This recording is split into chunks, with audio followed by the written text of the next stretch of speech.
back to your story though.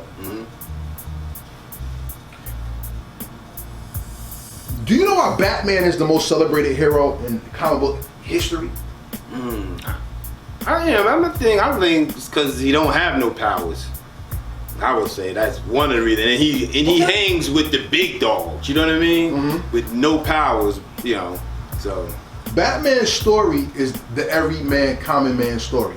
Think about it. Superman is about immigration. Did you come here by choice? No. Nah. Okay. Spider-Man is about the teenage kid who's a loser who uses his powers and still never wins. But most people of color feel powerless. So how could you be Spider-Man? Are you a soldier? Can't be Captain America. Are you a rampant drunk that plays with robots? You can't be Thor. Can't be Iron Man. And though you get mad and you turn green, you can't be the Hulk. But the reason why Batman's story is so compelling and is told in every movie is because loss, pain, and suffering is something everybody knows because it's universal. Now that hip hop is universal, I want to ask you this: is the pain of hip hop universal, or is the joy of hip hop universal? Damn. I like to say, the pain, I think, because, everybody can relate to some loss. And I think, the underdog story of it, too, is that, you coming from the bottom, you know what I mean? And you making it on your own terms, you know what I mean? Nobody giving you nothing, and, you figuring out a way to do it, and, that's the story of it. But, I would have to say, now it's more of the joy is universe. I think we are, how you call it, like acknowledged globally because of the joy of it, and the partying and the popping bottles and all of that. I think sometimes people see that a lot more than anything. Hip hop was born out of pain. Yes. So if pain is universal, everybody can be hip hop. That's why hip hop is the only genre of music that's alive. That's why we call it a culture, because it lives. As a man, speaking to another man, we have different stories, but we share the same pain. Let me breathe life into this. Single mother households have been the bastion of what a lot of people talk about with hip hop, right? But it's not the pain of the single mother household. It's the pain of the absent male figure that makes it happen. Now, let's go to today's world where you see men are stepping up for their kids in high droves. But in other countries, children are losing their fathers because of war. Look at Palestine and Israel right now. So now, when you see a news station where a kid is like, I'm 10 years old, how do I remake a house? I should be studying to be a doctor. I gotta put a house together, and where's my parents? I haven't seen my father in days. How do you account for that pain? And if that person puts it to poetry, puts struggle to pen, puts struggle to paper, puts struggle to beat, and beats to rhymes, and rhymes to harmony, and harmony to life, that's hip hop. Yes, I totally agree. Yeah, I was, I think that's why I agree with you, man. I think that is why hip hop resonates all over the world, and it's the #1 stream, music, because I think it's accepting of everybody's story in the sense of everybody's pain from everybody's area where you're from, you know what I mean? And I think we all have some pain, and it's the story of, so yeah, I guess it is the pain that resonates, more globally, because we all want to hear somebody pain, because we can, if we feel like, damn, somebody else is going through that, then okay, I can get through it, and we want to hear their story. Let's focus on two things though. Go ahead. Pain is a product of two things. Self-identity and self-worth. Let's talk about self-identity. Your identity comes from who you are in relation to the life that you live. Tell me about Convo with my dad and the identity that was formulated to make that song. Be honest, I like them words when I wrote that, and it was just writing. I started putting the pen to the paper, and it just started writing. I knew little bits of that story that was told to me by some of my dad's friends at the time, but it was a true story. And I remember being 8 and hearing about that, like, wow, my dad got killed in the courthouse, in Union County Courthouse by the sheriff. And, you know, how he got his shank up there and, you know, he was facing a lot of time and everything, you know. And it just, honestly, them words they just came to me. Sometimes, and I feel like that, it's like I just start thinking about something and the words just start flowing, and they just flow in the sense of they connect, whereas though it was almost meant to tell that story. And that was a song, be honestly, that I done a long time ago, and I was able to put it out due to this technology, and I felt as though, wow, it was a story I think need to be heard, need to be told, because if that happened in this day and age, you'd be like, oh man, you know, they ain't had to kill him, you know what I mean? Like, you know, and whatnot, we'd be going through that situation, like whether it's a justified killing or anything of that nature, you know. But it was one of them things I felt as though the story that I had to be told, it was something that happened in my life, that's a true story, and, you know, thank God that I had the opportunity to utilize the pen and utilize my voice to tell the story, you know, and keep it going, and keep it alive, and to keep it in history, to, you know, honor my father thing, because I'm my father's only son, and, you know, I feel as though maybe if somehow I can honor that story and, you know,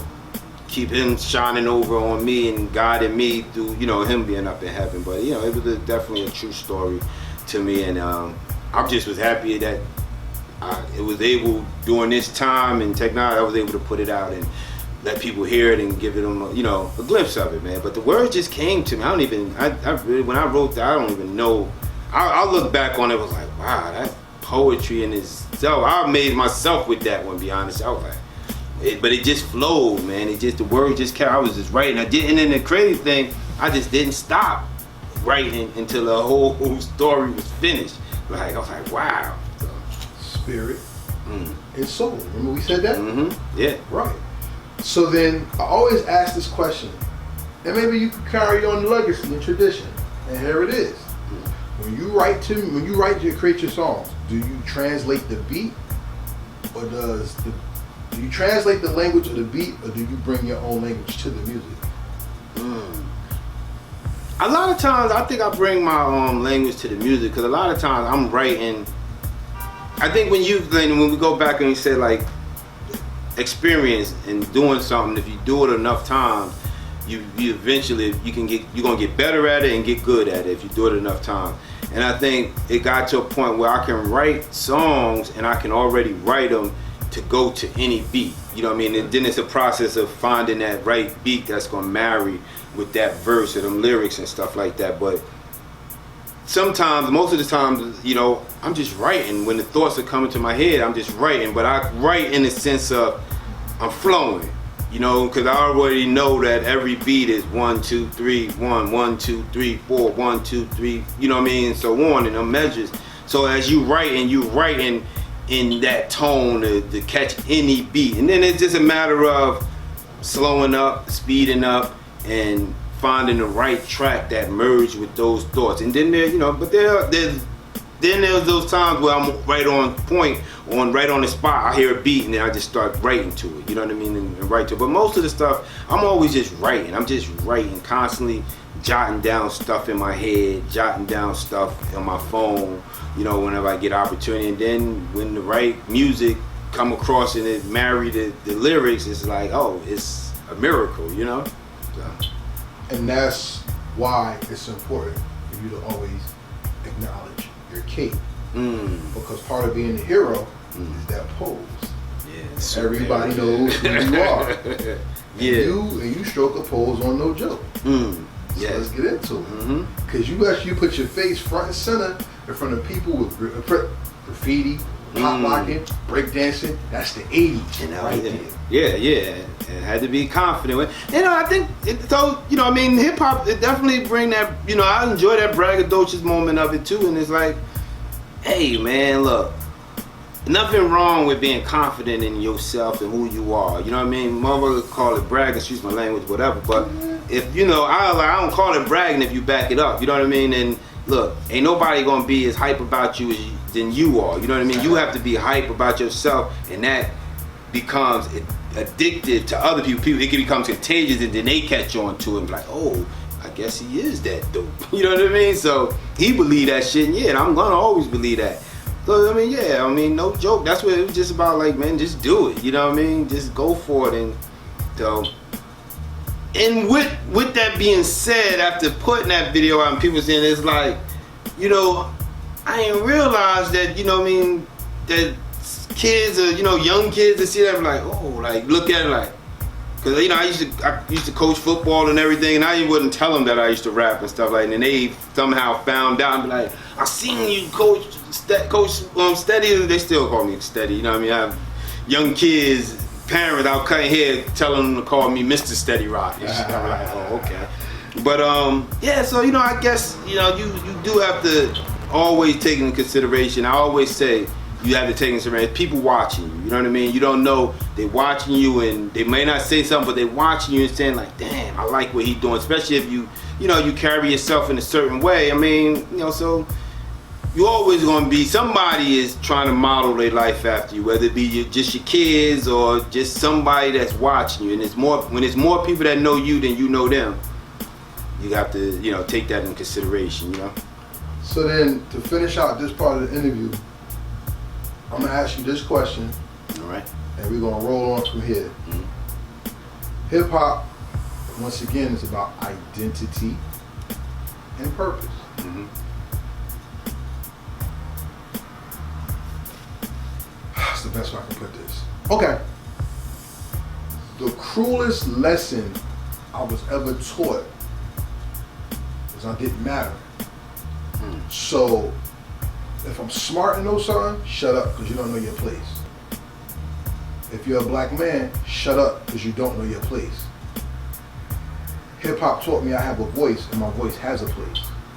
What's the most important lesson hip hop taught you that makes your voice or your place a strength instead of a weakness for yourself?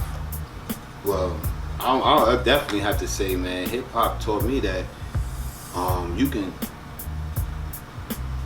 speak truth to power. Your words matter, and the more people you can get to listen to, the more you have an opportunity to change mindsets, and you know, and if you wake people up, you know what I mean, that's dangerous. Your tongue can be dangerous, you know what I mean. It can be it's just like, you know, it's almost more dangerous than the sword, you know what I mean. So, and you gotta be careful in how you use it, and you know, with great powers come great responsibility. So yeah, that's what hip hop taught me, that wow, I can capture minds, and you know, and get people to listen to what I'm saying, and hopefully in some situations, you know what I mean, give them some insight, you know what I mean. And you know, we always want to make music, you want to make people feel good, but I think at the same token, underneath the underlining, under the beat, you want to say something that's like, you know, somebody gets something, some substance, you know, where they're like, whoa, okay, wow, you know what I mean, they can get something from me. Because you know, sometimes you think everybody know everything. Like, now you think people like sometimes you think that the most common things of people should know, they don't. And it's like, wow, I'm always amazed sometimes to be like, wow, that's what you got from that? Like, wow. I mean, sometimes it wasn't even intended for that, but if it did something good, I was like, yo, that's dope. You know what I mean? That's so, you can't put expectations on everybody to know everything. So, you know what I mean? If they get something from your music, then that's more the merrier, more powerful, you know. But I also say, on that note, hip hop, what I got from it is that your words can be used to do some change. Like, you can change some things. Like, you can say some things that can impact people's lives, and you know, and speak truth to power. Yeah.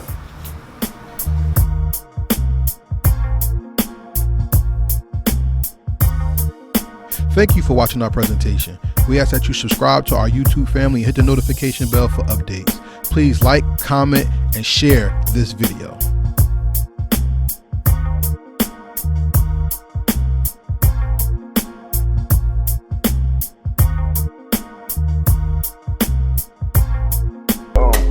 Real hip hop. Real hip hop. We here.